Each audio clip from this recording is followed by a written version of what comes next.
वाह क्या आईपीओ है। तो वाह क्या आईपीओ में आज बातचीत करने के लिए जो आईपीओ हमारे पास है वो है ओसवाल पंप का। रचित सर, आप अपनी तैयारी करो जरा, मैं बेसिक डिटेल आपके सामने रख देता हूं। आईपीओ 13 से लेकर 17 जून के बीच में खुला रहेगा। प्राइस बैंड 584 से लेकर 614 रुपए पर शेयर तय किया गया है। 1387 करोड़ रुपए इस आईपीओ के जरिए जुटाने की योजना है। 890 करोड़ रुपए फ्रेश इशू है और बची हुई रकम ओएफएस के तौर पर जाएगी। 18 जून को अलॉटमेंट है, 20 जून को लिस्टिंग होगी। ग्रे मार्केट प्रीमियम करीब करीब 88 रुपए पर शेयर के आसपास है। कंपनी सोलर पंप कारोबार के अंदर है। पीएम कुसुम योजना के तहत कंपनी कामकाज भी करती है। कई सारी गवर्नमेंट के जो गवर्नमेंट एजेंसीज हैं, गवर्नमेंट है, उनके साथ ये कंपनी कामकाज करती है। रफली 9 साढ़े 9 रुपये की ईपीएस है और 25 रुपये की ईपीएस है और 24-25 के मल्टीपल पे स्टॉक कामकाज कर रहा है। मेजरली सारे ब्रोकर्स में से बीएनके सिक्योरिटीज़ नहीं, एक्सिस की एक रिपोर्ट है बाय साइड की या सब्सक्राइब साइड की, लेकिन बाकी सब में अभी तक रिपोर्ट्स आनी शुरू नहीं हुई हैं। रचित सर, अगर आप ट्रैक कर पा रहे हो, कुछ चीज़ें पढ़ पाए हो, तो क्या करना चाहिए आईपीओ में?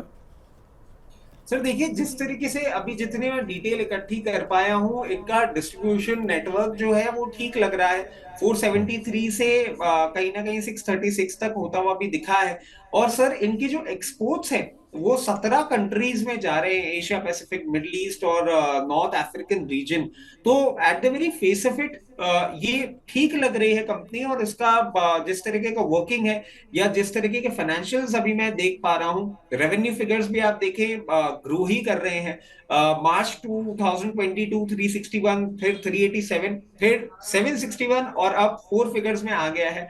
पैक में भी इंप्रूवमेंट देखने को मिल रहा है। At the very face of it मैं ये बोलूंगा कि लिस्टिंग गेन्स तो मैं बहुत ज्यादा एक्सपेक्ट नहीं कर रहा हूं, looking at the price band on which it is coming.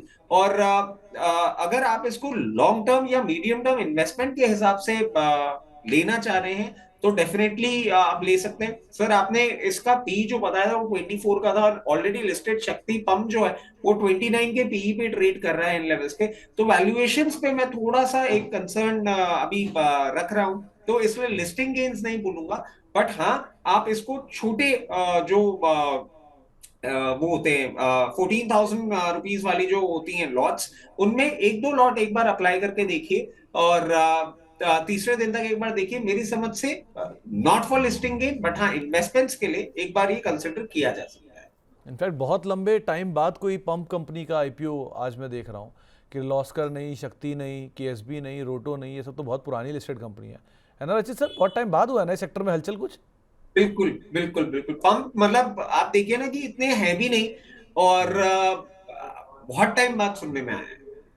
Crompton एक नाम और उसमें डाल दीजिए, वी गार्ड थोड़ा और डाल दीजिए, ये 6-8 नाम और होंगे। लेकिन अदरवाइज़ हाँ, बहुत समय के बाद कोई पंप कंपनी है, प्योर पंप कंपनी है, इसका एक आईपीओ आता हुआ दिखाई पड़ रहा है। लेकिन रचित सर की तरफ से राय, आप छोटे एक लॉट में कहीं भरना चाहें भर सकते हैं, लेकिन अदरवाइज़ अगर आप लंबी अवधि के लिए ठीक है, लिस्टिंग गेन के लिए एडवाइस नहीं रहेगी।